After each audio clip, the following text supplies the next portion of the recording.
I need to actually, like... I'm live now, by the way.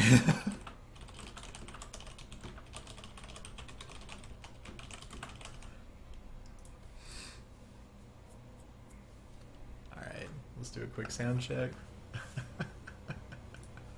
Alright, sounds like it's okay. So, hey guys, this is one of my evening casts for tonight. Or one of my casts, exactly. Wow, I just fucked that shit up. Well, my name's Steven. Hi, I like long walks on the beach and video games.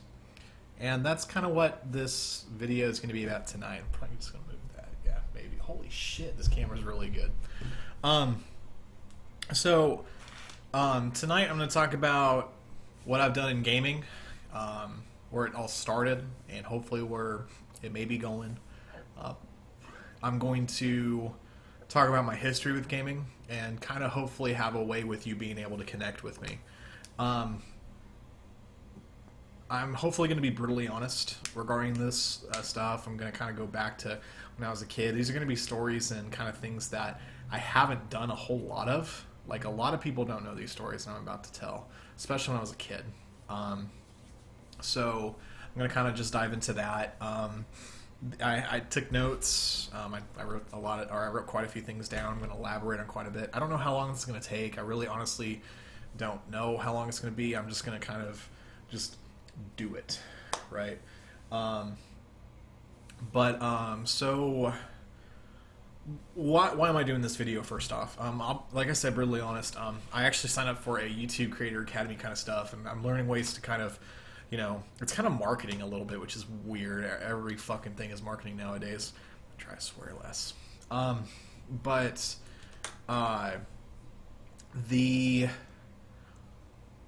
been signing up for the YouTube content creator stuff, and I'm actually trying to build a way to, you know, have people, you know, watch my videos and actually have, like, meaningful content. And one of the things that I learned from this was, like, kind of an origin story, right? Have a way that people can connect to you. And people were able to connect to me. I was able to get some bits in here from when I was doing my weight loss stuff before my wedding.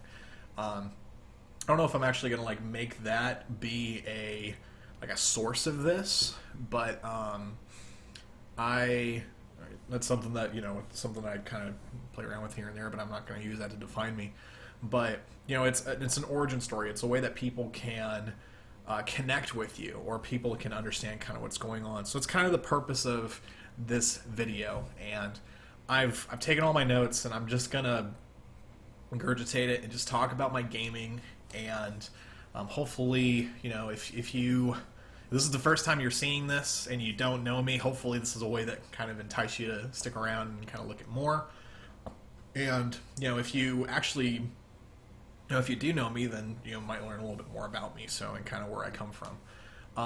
You know, if you look at my YouTube, like if you look at my YouTube stuff, you know, you'll just see like videos of just game highlight clips. And I mean, if you don't know who I am, they don't make any goddamn sense. You know, one of the videos that I did was my buddy Ammon, or Compy, he's actually like playing Dota, and it's like it's pretty funny and cute in of itself, but you know, the fact that, you know, if you realize that, you know, Ammon is Ammon, and the people you're playing with, and just that very simple like just innocence when it happens during the video, it just happens a little bit more. So let's kind of just dive into the legacy of Steven Sarver, and why the hell do I have a name that has a misspelled letter in it? So my legacy in gaming, I didn't know what I was born in 1985 in Goleta, California. I moved to Buellton, California, just home of Split Pea Soup, when I was a wee young lad. And I really didn't know what video games were. You know, when I was a kid, you know, I had a lot of I wouldn't say medical issues, because that's just like ugh. But you know, one of the things that really defined me was my eyesight. You know, I had very, very poor eyesight. I had like strabismus and some very bad stigmatisms. I had surgery on my eyes when I was like not even 5 years old. I was really, really young.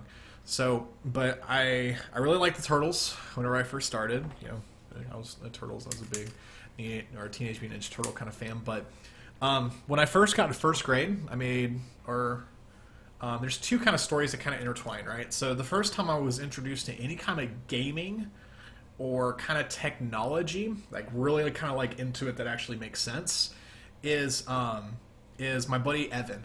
I don't talk about Evan a whole lot because, I mean, he's just he was a friend I had. I actually met him through a UCSB day camp when I was a kid, um, and he I would stay. Sometimes he stayed the nights with me. Sometimes I stayed the nights with him. And when I stayed the night with him, he had the Nintendo Entertainment System, and we played a little bit of Mario. And I remember playing, a lot of 1, 2, and just the underground levels.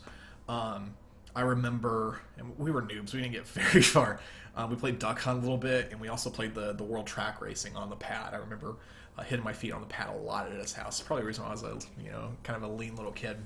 But so so that's probably my first foray into like gaming. But one of the biggest influences in me actually really getting into it and getting started was my best friend Brent.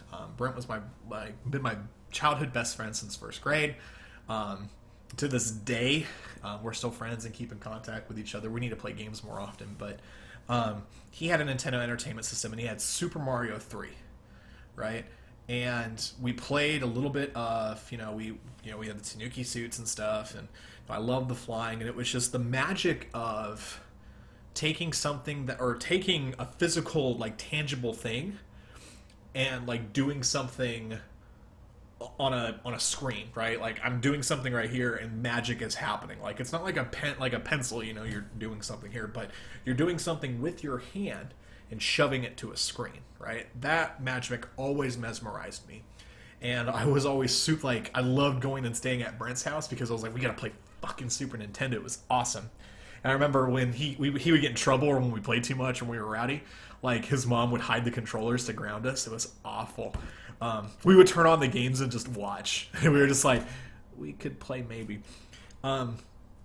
So those were the people that really got me into gaming. And, my parents were, I'm going to talk a little bit more about my mom and dad a little bit, but my mom and dad were both technology supporters. My dad always had a computer or was tinkering with something. And, I owe a lot of my nurturing of that to them, right? Obviously we're talking about some of the things that went well or didn't go well with it, but I owe a lot of, they were very supportive with me in a lot of different things. We'll talk a little bit about that a little bit more, but what I got for Christmas was the Super Nintendo, right? I actually got the upgraded, like, 16-bit graphics and, like, more controller ports and stuff, or more controller buttons.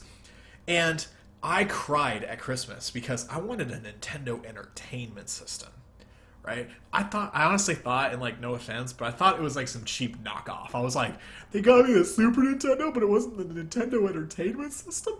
And my dad was like, you're a little shit. But anyway, so I got a Super Nintendo for Christmas, and I got Super Mario World, which came with the console, and I had F-Zero.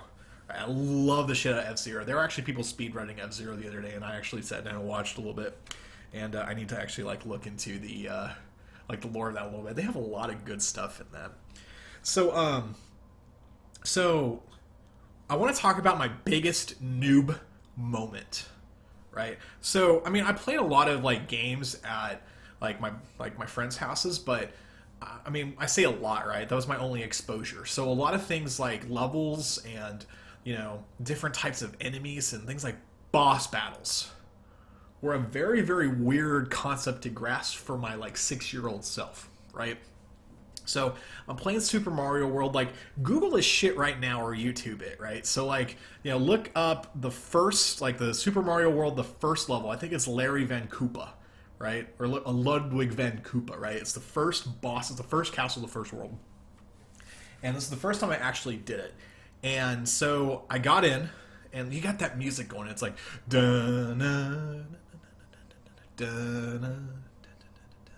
anyway, so I got through the level and I was like, yeah. So I come up to this like red door, the double red door that had buttons on them and shit. And I was like, okay. It's like, what? Okay, so I'm walking up to it, and I'm nervous. Like I'm literally shaking and I'm sweating. I'm like, what do I do here? And I pressed up on the D-pad, and then the sound went da da da, and I fucking got terrified. And I dropped the controller and I ran out to the room to my dad's study. And I was just like, oh shit, what was that? What? My 6-year-old didn't know how to. My 6-year-old self didn't know how to swear then, but. And I walked back into the room, and that like island music was kicking on. Dun, dun, dun, dun, dun, dun, dun, dun. And I was like, what happened? Did I just die? So I actually went back in, and I was like prepared for it. It took me like 33 tries to beat that boss. It was like the teeter-tottering thing, and you had to like beat on top of him and stuff. And I beat him, and I was like, yeah! That's my biggest noob moment. Like, almost ever. But, like, it was weird to, like, capture all that because it was like, I didn't understand any mechanics, right? Like, think about that. Like, you know, if you're watching this on, you know, put it in comments later or tell me about, like, how did you understand boss battles when you first got them? Or how did you understand final bosses, right? It was a novel concept, especially the 6-year-old kid that had no, like, that had no explanation of it. Like, my parents didn't play a lot of games. I mean, they might have played some arcade games, but I don't know. I honestly don't know that. But my older sister didn't play. My little sister, like, barely existed. Like, she might have been 1 year old. Right? She didn't know shit. So, like, just think about that. But I did a lot on Super Nintendo. You know, I did Mario Paint. You know, I actually had the mouse, and it was awesome. I had the Super Scope 6. Some of my favorite memories of the Super Nintendo were, Star Fox. You know, I got the Nintendo Power magazine. I read about it, and it was like, you know, on the FX engine. And, you know, I played a lot of Star Fox. I also played a lot of Secret of Mana, to actually like play, like just to understand what was going on with it. So, I love playing that game with Brent. You know, it was a co-op RPG, which is kind of rare at the time. So we actually had a lot of fun with that. The other thing I kind of did with it was X-Band. I don't know if any of you guys have ever done anything else like that, but so I played X-Band, and it was something that you shoved into your Super Nintendo, and it allowed you to, with dial-up internet back in the day, connect to other people with X-Band and play games competitively against each other. And one of the games that I played a lot of was Killer Instinct. They also had Doom on the Super Nintendo, and they would hack the ROM so you could like play multiplayer against people, and it was awesome.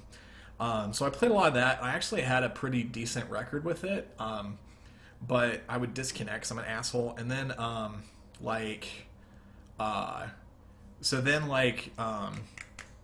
my little sister, like, some guy was like talking shit, and he was talking about my mom, so I like bust out my mom joke, which is another story in itself, but it was awful. Your mom joke. It was very inappropriate.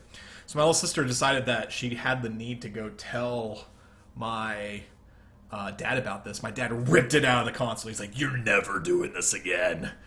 And I never played X-Band again. So that was a lot of fun with that. When I was, I think it was like 1996 or so, and they had the... actually, I think it was before that. It was like 1994, 1995, maybe. And I learned about this contest that Blockbuster was doing. I don't know if you guys remember Blockbuster, but Blockbuster was a pretty big deal back in the day, video rentals and stuff. And so my first kind of foray into competitive gaming or anything else like that was the Blockbuster World Gaming Championships. And what they did was they had like little, you know, tournaments at each kind of center, and the top 10 at each of them went to like their regionals, and then, you know, the people went to the regionals, went to nationals and things like that. And it was like, if you like Google stuff, or sometimes you'll see like news articles about that really rare copies of games.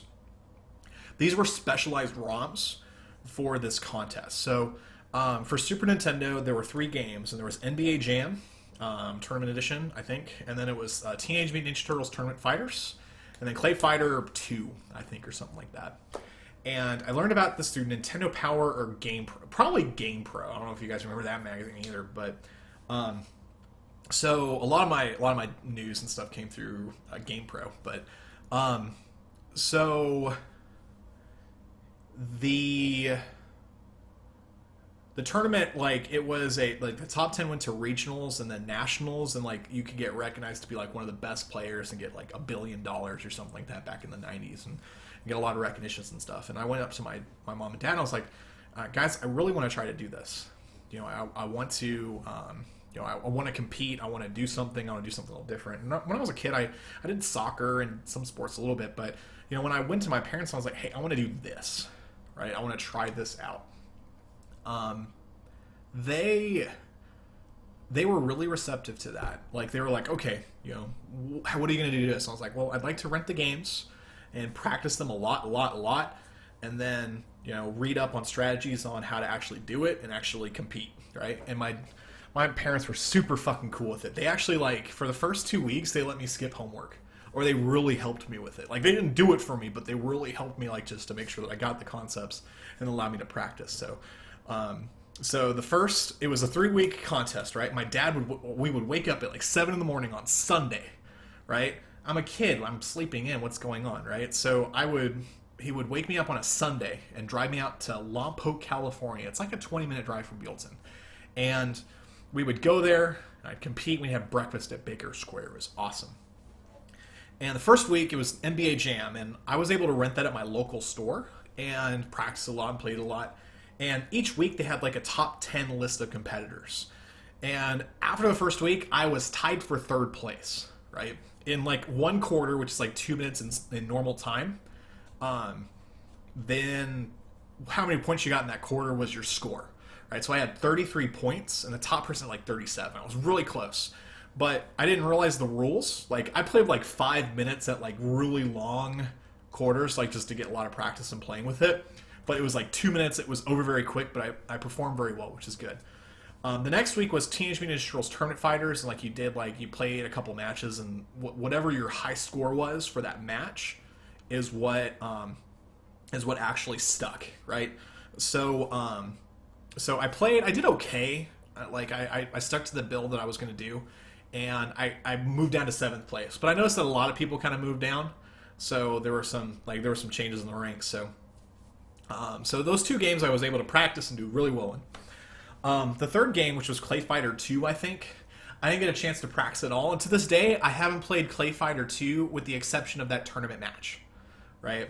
So I read up the strategy of what they suggested, and what they did was, it's like I played a match, and then I it was against a bot, right? So it's score builds, but so I lost. They gave you 3 tries. I lost the first match. And if you lost without like continuing, you got 0 points. The second time I did it, I got a score. It was okay, but it wasn't like, it was like 17,000 points or something. I don't know. But so it was okay, but it was mediocre. I felt I could have done better. So I went in that third game and I lost again. So literally my third game, I contributed 0 points to my overall score. So I was like crushed in week 3, right? Because I was like, I don't know how I'm going to do it. It's going to be very, very close. So my dad drives me back out to Lompoc for that 4th week to see kind of how we did. Because at that week, it was, we can determine how everyone ended up. And people that went to regionals and whatever. And I looked to the top of the list and I worked my way down, and I didn't see myself in the 10, right? So I was very bummed about that. But I did see them scribble in number 11, right? My name was written right there, Steven Sarver, Buellton, California. And they put a little asterisk next to it, youngest competitor, right? So I was like, after realizing what was going on, I was by far the youngest competitor there. I was like 7, right? And actually 4th grade, 1994. No, I wasn't 7. I was older than that. I was like 10. So I was by far the youngest person that competed, and most people that were competing were more from 13 to like 18 and up, right? So it was cool that like it was heartbreaking that I lost, but it was just neat that I was like the way youngest competitor, and I was still able to be successful with it. Just freaking awesome. So I learned risk from reward. I was able to prepare really well for those 2 games, and I did really well. Top 10 in those 2 games I really practiced with, which is good. Preparation is key. Make sure you practice and do what you can. I learned some risk versus reward stuff. I took a risk on trying to improve my score a little bit more, and I failed. So it's just calculated risk taking. And my dad was awesome. He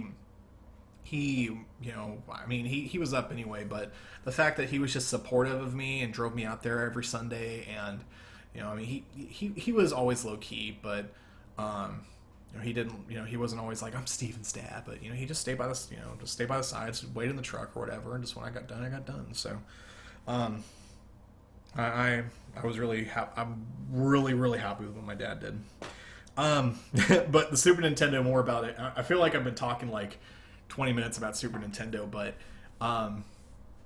we used to have like these parties and like literally like I was very excited and chatty about video games. Like I had like friends sleep over. Brent came over and played the Super Nintendo, and he stayed up to like 3 in the morning when we're like 10 years old. That was like unheard of when we were kids, and so it was a lot of fun. So before I left California, I moved out of California in like 1998. So it was like 1996, 1997. I had the Nintendo 64.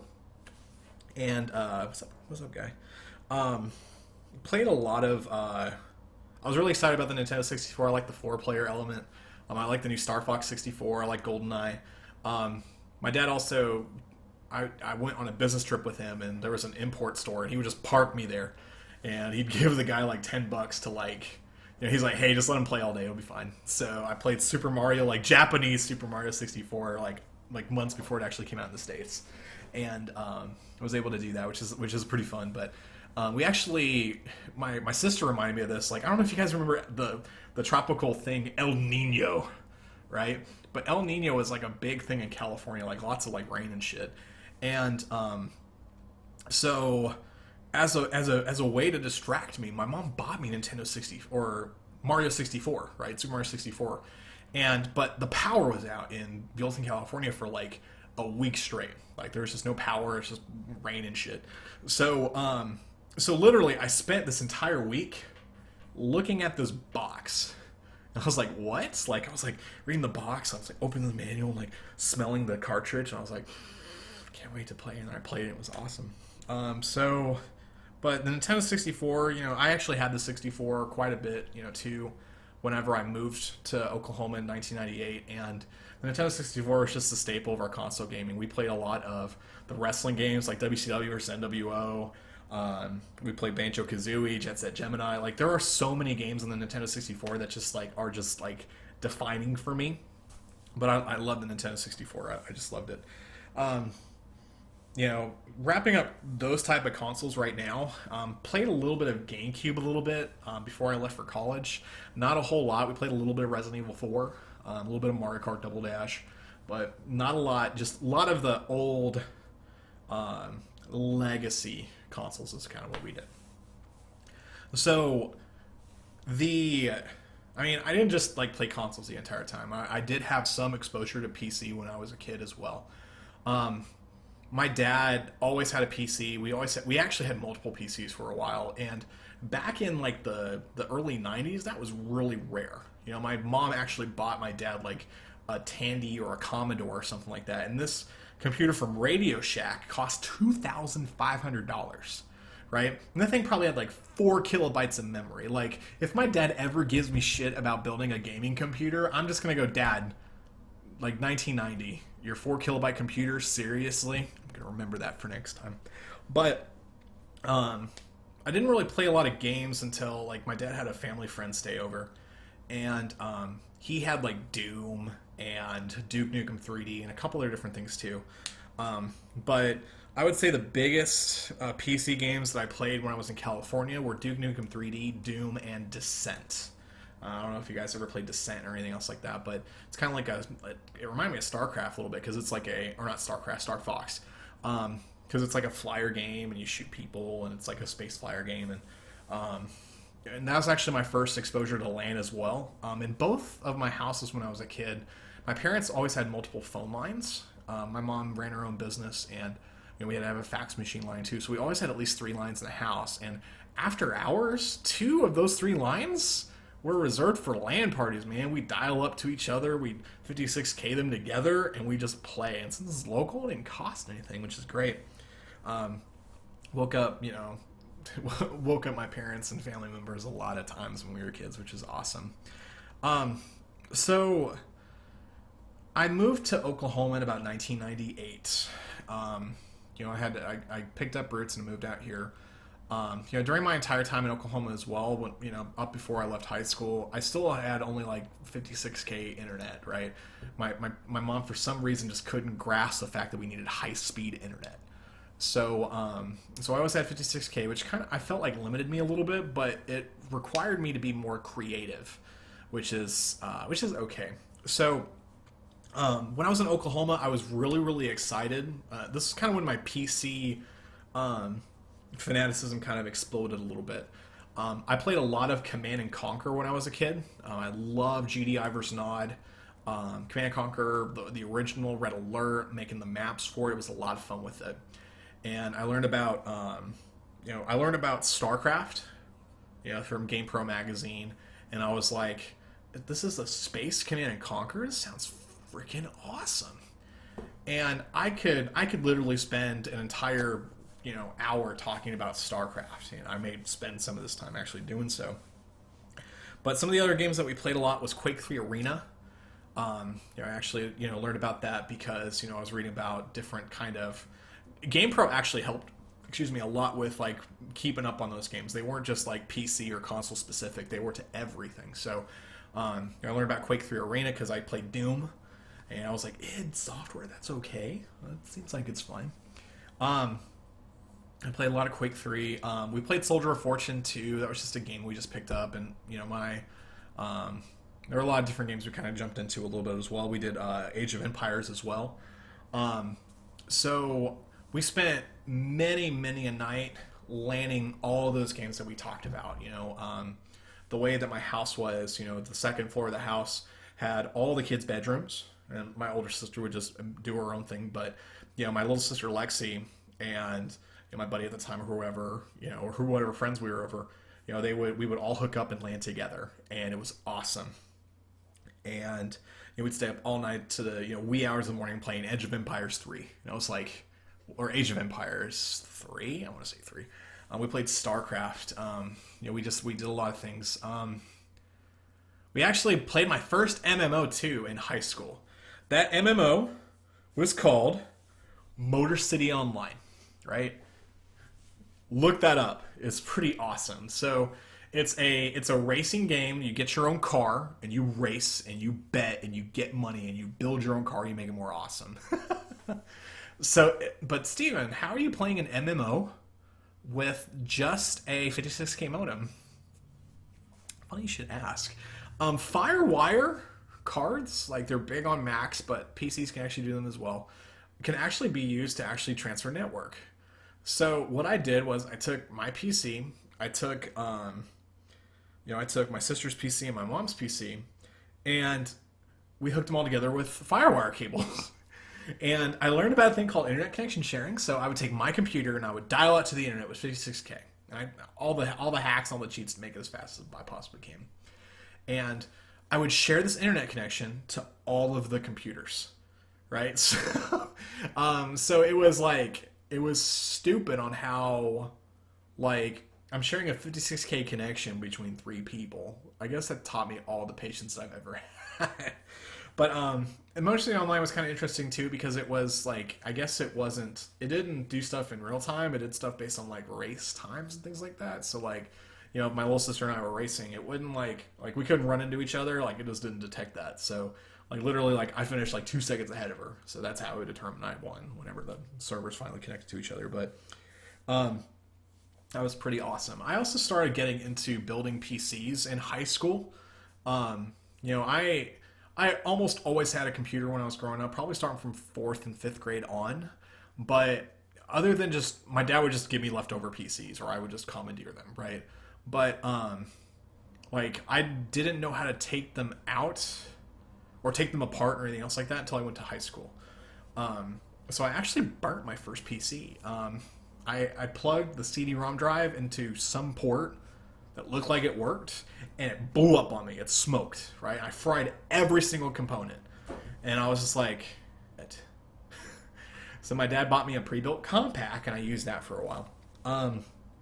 So for a lot, like, we did some competitive stuff on dial-up when I was in high school.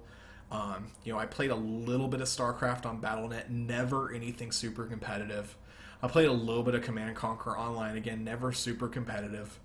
But I really didn't do a lot of shooters. I mean, I played, but I had 250 ping all the time. So, people would actually call me a high ping bastard as I'm like cornering stuff and pre-firing.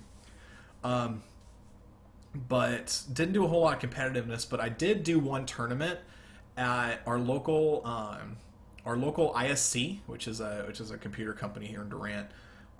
They actually held an Unreal tournament, I think like 2004 edition, and the grand prize was an NVIDIA graphics card. It was like a GT. I want to say it was like a 4200, right? 4200 Ti. It was a nice graphics card at the time.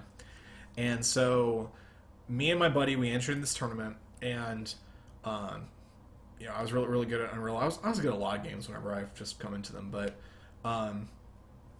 so played in this tournament, mowed everyone down, got the graphics card, went home, shoved it in my computer, and we just oohed and awed at it for like 6 hours. It was pretty awesome. But just due to poor internet, we didn't do a whole lot of we just didn't do a lot of competitiveness. We played a lot on LAN, so it would be me and my buddies and my sister playing it a lot, and that's kind of what we did. So starting in college is when I really got into competitive gaming and PC building, right? Almost probably so much to the detriment of my success in college. Just kind of heartbreaking to say, but there were a lot of things that kind of went into college, but what defined me was gaming, and I don't want to be defined by other things. But so in college, I went to the University of Oklahoma for about 3 semesters, and when I plugged my computer into the fast internet, my life changed. Because I was like, internet's this fast? I literally went from 56K to like T3 internet speeds. It was ridiculously fast. And so, I was able to play games with like single digit ping. I was able to download stuff really fast. And it mesmerized me. I guess I wasn't disciplined and ready for that. But Halo was big at the time. This was in 2003. And Halo was big on the original Xbox. We played a lot of it. My roommate actually had an Xbox and Halo. We would connect to the LAN on the networks, and we'd all play big, 4-on-4s or big LANs at the student union, which is great. So, but I would say like my biggest thing that kind of teetered me over into competitive gaming and esports and all that kind of stuff was the original Call of Duty. My friend Charlie actually introduced this to me. And he played I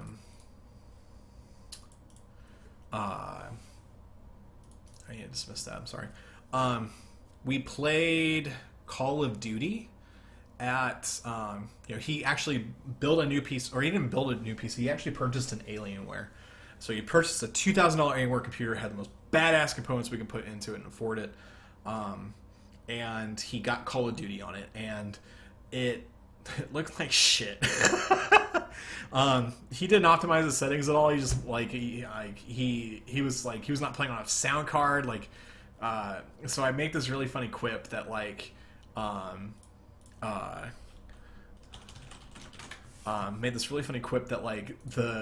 the people run funny and it sounds something to be desired. Sound like a retard saying that, but it was a fun game to play. It was very Twitch oriented. It had some there was definitely a lot of mind games and stuff that kind of went into it, and I loved the game. It was easy to pick up for me, and I loved playing it. So when I was at OU, you know, he would come up and we'd LAN across our PCs with a couple of our different room and suite mates. And one of my suite mates actually said, "Hey, you know, people actually do this for money." And I was like, "Yeah, I used to know." He goes, "They do it in Dallas, Texas." And I was like, "I know where Dallas, Texas is. I've been there." So that was the first time I was notified of a thing called the CPL, and it was a Cyber Athlete Professional League, and they were actually having a Call of Duty tournament. So I went straight to, you know, I was like, "Hey, I want to do this. And I want to be successful at it." And so, you know, I looked around a little bit about CPL, looked about the, you know, the CAL, the Cyber Athlete Amateur League, and, you know, I was looking for a team. The first team I joined was a team called Nova Storm. And I played with Nova Storm with Tinker and Big Gunfish and Hydra and Dionysus and, you know, those guys. And I think it was 6v6. We always had a set, or Zulu Omega Delta, right? So those are the people that I played the original Call of Duty with, and we played, and we were pretty good on the online level. Like, we'd play and we'd use Vent.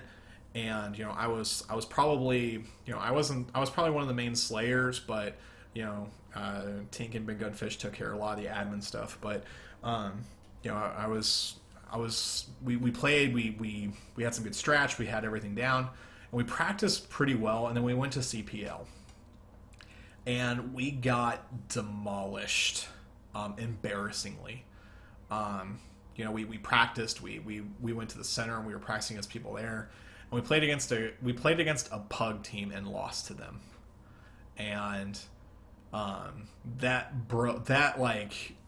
crushed me, right? Because I had a beast of a game. I wish I could still find those replays. They're probably on the internet somewhere, but you know, playing that game, it was weird because it was the first time that we played with that competitive mod, and when you died, your screen went black, and I did not want that to happen the rest of my tournament life. So I was like, I'm just going to play, you know, I'm going to ball at this fucking game. And I went like 24-6. I was fucking clutching rounds and things like that. But, you know, if I died, we lost the round. And, you know, eventually it got to the point where we just lost the game. So, we lost that game. And then we played against an actually more established team. It's really weird because, like, in your mindset, you're like, "Oh, we're the badasses, man. We're gonna come in this. You know, these people, you know, they're nubs. They don't know anything." And then they demolished us, and no one could get anything going. And my heart was so crushed at that tournament. You know, I left early. I was just like, I have no reason to stay. I'm done. So I left early. And I left the team shortly after that. I felt like I was very disappointed in our performance. I was embarrassed, and I felt like that I put a lot on the line to try to be as successful as I possibly could, and it made me bitter a little bit because it was, you know, like, even though I'd pulled all of my weight, I felt like that other people on the team didn't. But you're playing in a competitive environment. I was a little shit, so, you know, people get nervous. You know, it's a different kind of environment. People get distracted, or, you know, different problems with computers or whatever. But, you know, I just in my young, like, nativity, I wasn't successful with it. So, So I went back and I played, like, Counter-Strike Source was also happening at the time. We played that a little bit.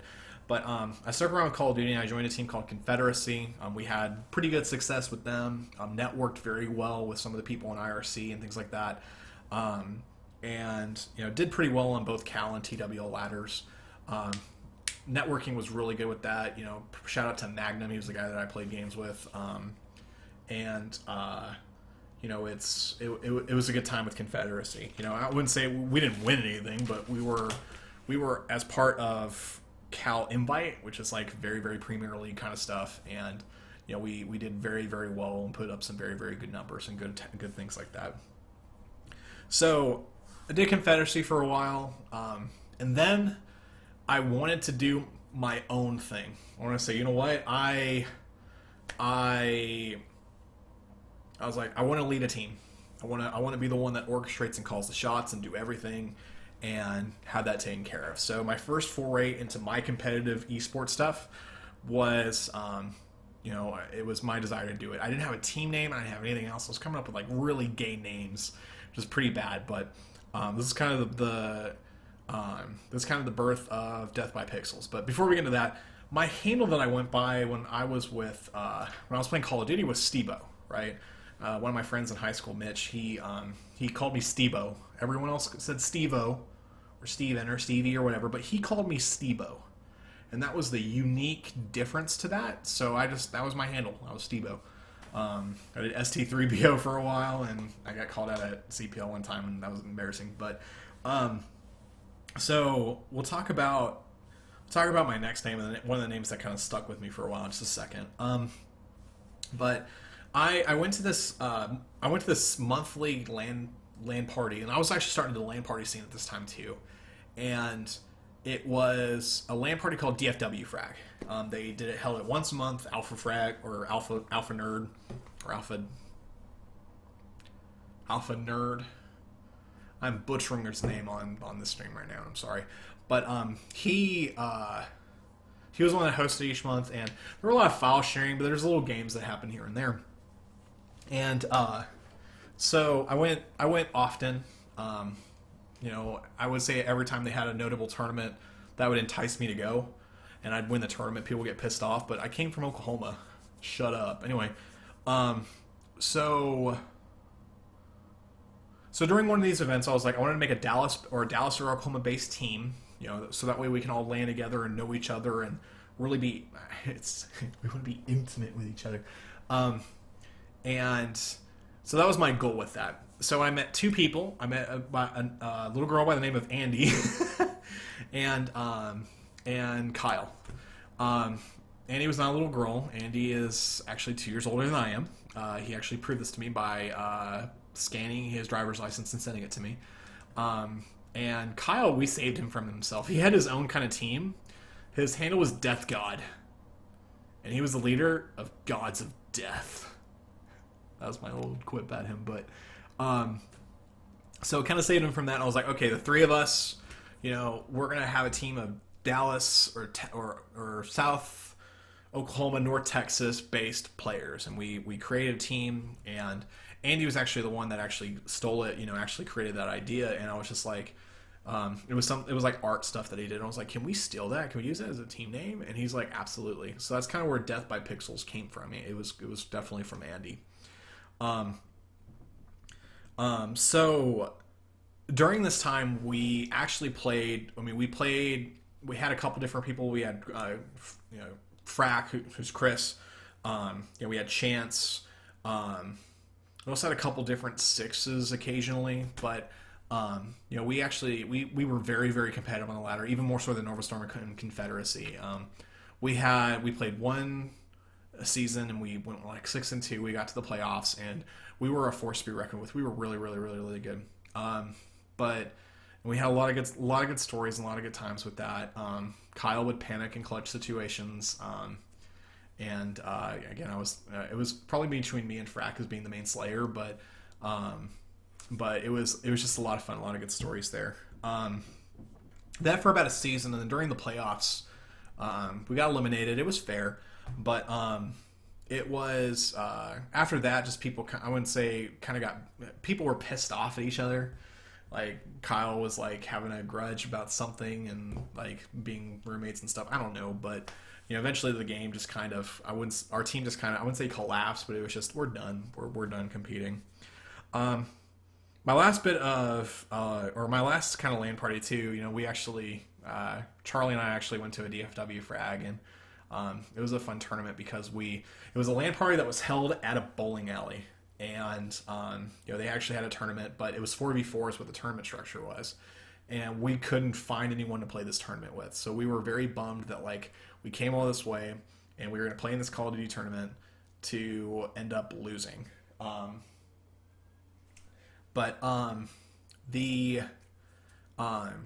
we had two people that they lost the first round. Their two friends left, right? They got pissed off.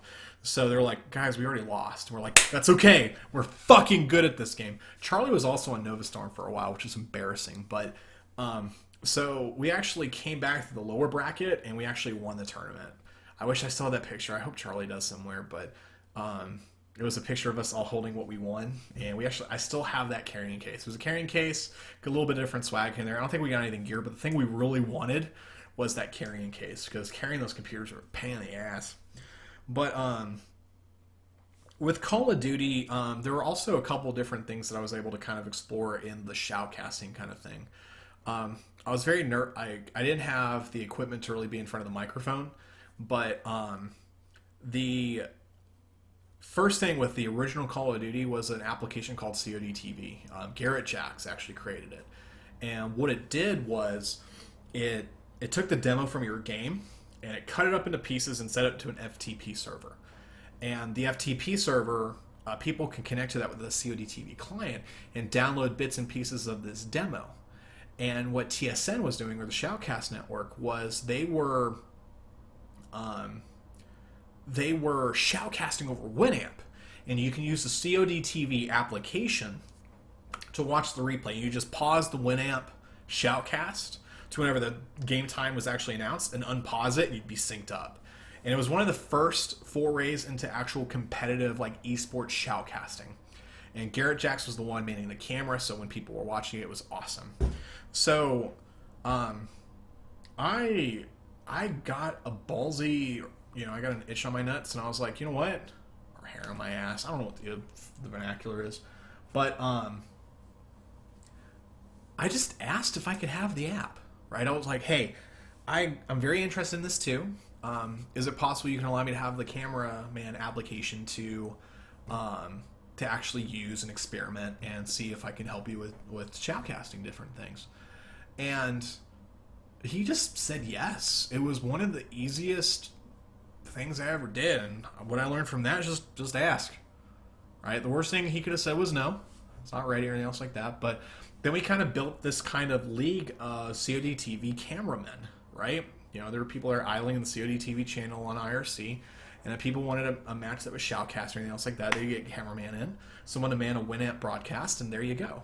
So I actually was able to COD TV cast I was able to COD TV cast like a lot of finals matches of Cal. My desire to do it was during a CPL. That's what I really wanted to do. But I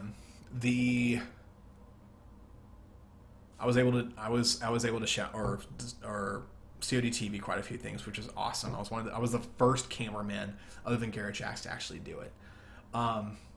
So being able to do that kind of, I wouldn't say hopefully gave me a little bit of notoriety or a little bit of I wouldn't say fame. I don't want to say that. I'm not famous, but I got some recognition because of it. And between when Call of Duty ended and Call of Duty 2 came out, that competitive scene jumped to Call of Duty 2 for a little while. And then it just died, right? So one of the things that was, there was a tournament that was actually running during that time. It was kind of them doing their own thing and me doing my own thing. And when Call of Duty 2 came out, we kind of met. And a gentleman by the name of Ben messaged me, and he asked, hey, would you be interested in adminning a Survival of the Fittest tournament? And Survival of the Fittest was a tournament that was run during the Call of Duty season. It was invite only. It had a lot of notoriety to it, a lot of respect to it, and and they had prizes of like $500 to the team, things like that. Several $1,000 prize pool for like early in esports is fucking awesome. I mean, now you got Valve with a $10 million prize pool, and everyone's like, $50 prize pool, get a job, kid. But so I was honored to actually do it, so I admin that tournament. And kind of what I forgot to actually even write down was I was actually an admin for Cal and TWL for a little while as well, so I have some tournament experience and or season running experience from an administrative standpoint. So I was responsible for like anti-cheat and just the general administration of the league, which is kind of cool. And I think that's kind of both of those things together said, hey, Steven's active in this community, do it. So that's that's something that I need to be a little bit more excited about and look into. Um, but so we ran that tournament. It ran great. We actually, did press for it. We had a lot of buzz over it. And then we just realized Call of Duty 2 was just not going to make it anywhere. Counter-Strike Source came out. That was the new premier game for esports. CPL kind of dropped Call of Duty as well. So it was kind of that, I guess kind of how StarCraft had it. It's like MLG had us and then they dropped us. Dead game. So Call of Duty kind of went away. And so kind of the desire to really play those type of games kind of went away too. So I mean, I was still kind of involved playing scrims and semi-competitive stuff here and there, but I was actually working or starting a job at a new place, and I'm gonna dabble on WoW just a little bit, but I thought WoW was cancer.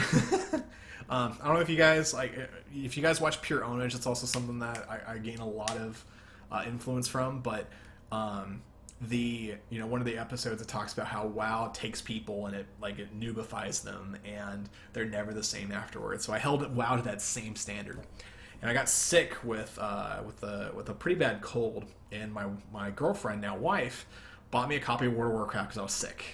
So I was like, what? So we installed it, and I've been a noob ever since. So, we played WoW a little bit. We all played Night Elf characters. We played Alliance on Mal'Ganis. If any of you hardcore WoW nerds know that was a fucking mistake, because that was the hardest leveling experience and hardest gameplay experience I've ever had, but I'm a fucking better gamer because of it. I was a Prot Warrior, I still am. My wife was a Holy Priest, she still is. My sister, we played on starter editions, and she was a Night Elf Druid because she wanted to be a kitty. She didn't like healing, but that's what she got stuck with. And my retarded cousin played a rogue. So we were all 4 Night Elves running around doing shit. We used to have date nights to World of Warcraft. My wife and she would bring her computer that was a Frankenstein of 2 of my old computers over, and we'd land them together, and we'd play, and we'd raid. My last house that my mom was at, we were able to get high-speed internet through wireless DSL, so it was adequate. So those are all kind of things that kind of happen. We played Ragnaros. I played from vanilla till current, and when the new expansion comes out, I'll probably get it too. So one of the other things that I started learning about in college was big LAN parties. The CPL actually hosted LANs as well. So not only were the teams able to go and actually to a LAN environment and practice and compete, but they also hosted LAN parties. And the LAN party was definitely always the second, it was second priority. It wasn't a big deal. And but it was enough for us to go, and they had little expos and stuff that were going on during that.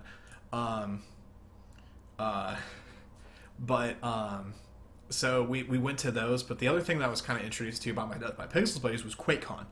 So QuakeCon is a major part of who I am. I really I've been going to those for about 10 years now. I would say at most 10 years, may have skipped 1 year or two. And the early years were, it was scrappy. I didn't have a job. I was going with $100. My mom bummed me, and we'd sleep on my buddy Kyle's, his floor. We went and just ate shit the entire week. But it was a lot of fun. Nowadays it's BethesdaCon, but the elements are still there. I can go for 3 or 4 days and really be myself and play games and be surrounded with people that are also excited for those things as I am, and just have a lot of fun with it. So recent things that are exciting me, and if you've come with me this far, thank you. I know we had some people come in here in the Twitch chat, and they're like, what the fuck is this? But StarCraft 2 was a reignition into my excitement for these type of games. I love the beta. My sister and I played a lot of it. Sabrina played a little bit of it as well.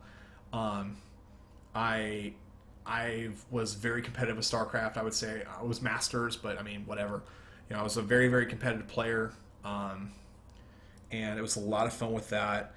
I had a lot of success with StarCraft. I was in the Heart of Storm beta very early. I need to get back more into that community too as well, because it's still a good community and there's still a lot of passion there. It's just finding the right people and knowing the type of people that want to do the same things you do. The I was also very honored and privileged to be able to cast for some different entities. You know, one of the things you might find on this YouTube channel is some StarCraft casts, and I went on the Reddit cast and I cast a lot, right? I just took games. I was like, hey, I'm going to be on this Twitch channel. If you want a game casted by someone, have a little fun at it, maybe learn a little bit how to do something a little bit better, get at me. And I cast like 2 hours, and a lot of people that were really interested in that. And it was a lot of fun. I should do that again. So I was honored and privileged to cast for MLG. I did an MLG Anaheim Community Caster stream with a couple different people, and it was definitely a learning experience. I was able to cast. Some definitely some good people. I loved casting Huck. I loved casting Jaedong, and I learned to be prepared as well. It was the people that selected those community casters kind of took a gamble on me. They don't know anything about me other than the fact that I've tried to do a lot of different things in my community, and I'm an old person in the I'm an older person inside the esports thing, and they took a gamble on me in selecting that, but I was able to do well. The other two people, it was kind of, I wouldn't say nepotism, but these other two people were experienced. They kind of knew what was going on. I was kind of the newbie. On that weekend, on that Friday night, like everything was good and we had a good run. We were taking turns casting, and we had another guy actually producing the stream. And on Saturday, early on, his computer just died, and his computer just died. So I took over streaming, and I streamed for like 10 hours that day, and I was running the computer the entire time. And that's something that I would like to do more of. I like being in front of the camera. I like doing those things, but one of the desires and one of the things that I really like doing is just to make sure that I have the best quality stream, I have the best content, the best production, and if you do everything right, no one says a thing, right? So if a stream's ran well and there aren't any problems or issues, no one's gonna say shit. Right now, if you're white knighting or something else like that, you might say something positive. But if your stream ran like shit, you're gonna get negative feedback. And after that weekend, we didn't do anything, which is awesome. So, which is amazing. So that was something I learned. I hope I have more opportunity to. And I kind of joked that I made my money back from MLG because I competed in MLG Dallas 2012. It was the last Wings of Liberty tournament, and then I casted MLG Anaheim, which is the Heart of the Swarm tournament. So I made my money back. Also, this year at QuakeCon, I also casted a BYOC tournament match. Unfortunately, it kind of didn't pan out very well, but this dog is going crazy outside.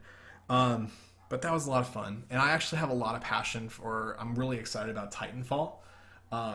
Because I think it'd be an interesting sport. I think there was an actual video put up today that was showing people how to bunny hop and actually move across the map really fast. And I think it's a very untapped portion of the game, and so I think there's a lot of potential with it. We just need that spectator client. Once we get that, we'll have some freaking awesome tournaments. And I just like to use and provide the best equipment and show people how much I own. So. What am I excited for? I'm excited for more StarCraft. I've actually gone back into it. Actually got a couple of people back into it as well. So hopefully we'll play some. Hearthstone's pretty good as well. I got third place in one of those BYOC tournaments at QuakeCon as well. I don't know if that means anything, but Hearthstone's pretty good. Titanfall, I think I'll have a lot of fun with it as well. And I'm really hoping to, I have a passion with like increasing my YouTube channel and hopefully making something a little bit more interactive and something that's just not highlight videos and things like that. So that's kind of what the purpose of this stream was, is just to kind of, let people know my legacy in terms of what I've done in gaming and what I'm excited for right now and what I hope to do more in the future. So, So if you got this far, thank you so much for watching. I'm probably gonna take a little break and then come back and either do a little something else like that. But thank you so much for watching. And if you watch this on Twitch or you watch this on YouTube, click those buttons to follow me some more if you're interested in that. If not, good luck, have fun in your future endeavors.